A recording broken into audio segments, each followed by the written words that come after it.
anything Yankee related seems to draw a lot of passion, whether love or hate. Gary Sanchez is that guy I speak of. I have him down as my number one catcher. And while that may seem like I'm getting caught up in the hype or showing my pinstripes, here are some right now, I truly believe he can finish the season in that position as the number one catcher. Uh, at that position, I always want to favor youth, and he has that at just 24 years of age. It feels like he's a lot older than that, as we've known about him for the better part of a decade when he signed with the Yankees as, at the time, the third highest international July 2nd free agent signing. So this guy's been on the radar and on the map for a while. So it might seem like he's older, or maybe he was a bust because it took him this long, but he's still young. And he's Mm. playing a challenging position. Um, for the believers, you'll point to his historically rapid start when he hit 389 with 11 homers and 21 RBIs in the month of August. Got the Yankees back into the playoff picture and really believing that they might actually be able to get there. Uh, for the doubters, you'll point to September when his average dropped to a paltry 225. However, the power numbers were still there in that fade as he posted 9 homers with the same 21 RBI total. He proved to be clutch. He proved he could handle the pressures of being a full-time catcher in New York. And in fact, he's become the face of the Yankees, which in itself is a large feat considering he's basically replacing Derek Jeter in that aspect and in that role.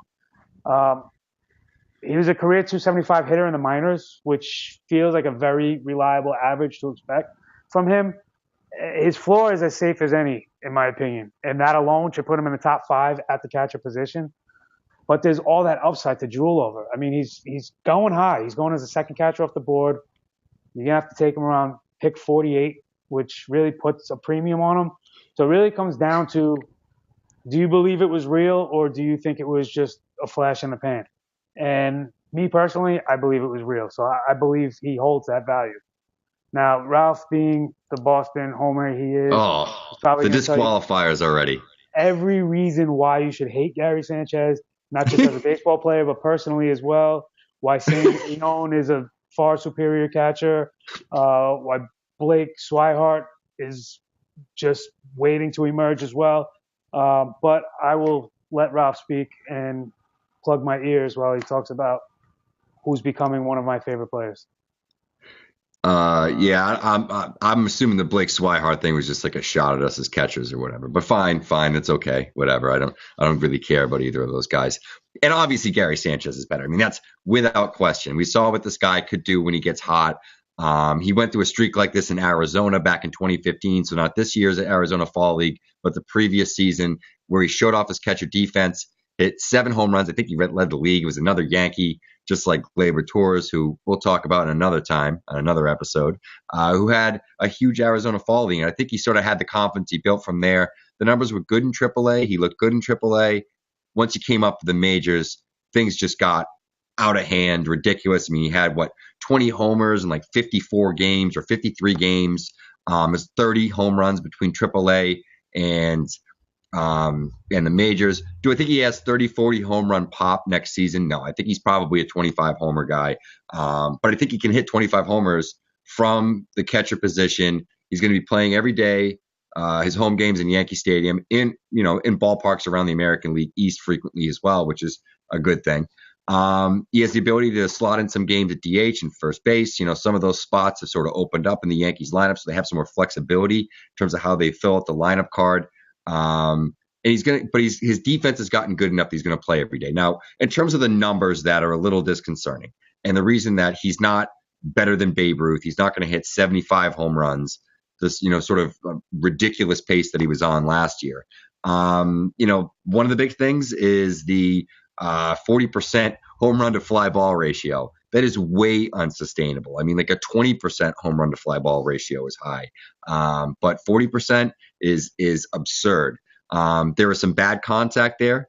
He has a relatively high infield fly ball percentage, which I think was in the low teens, which is very bad. Hits a lot of ground balls as well. About 50% ground balls. Doesn't have a lot of line drive contact, but he was a top, I think, 5 player. If you looked at players that had 200 or so at bats in hard contact, he was a guy that was right up there in like maybe it was the top 10. But he's right up there in terms of his hard contact percentage. So even the ground balls that he's hitting relatively hard. There's a lot of pull there too. So there are some stuff that I think he could have a 260, 20 home run season next year and not be completely out of this world. Long term, I think he's going to have some great seasons as well. He's a good offensive catcher. Is he number one? It depends if you're a ceiling or floor guy. I think Posey is still the floor catcher. Sanchez is the ceiling guy. I know that you said he's your number one. He's Gray Albright's number one. I think I probably would put Posey ahead of him, but it doesn't matter because I wouldn't be drafting either of them. I'm going to sit and wait for my boy Tom Murphy. And that's fine. And if there was one catcher I would put ahead of him, it would actually be Jonathan Lucroy and not even Posey. Okay. That's not a knock on Posey at all. Posey's a great player. That's fine. To me, it's really they're all in that top tier, and then there's a drop off.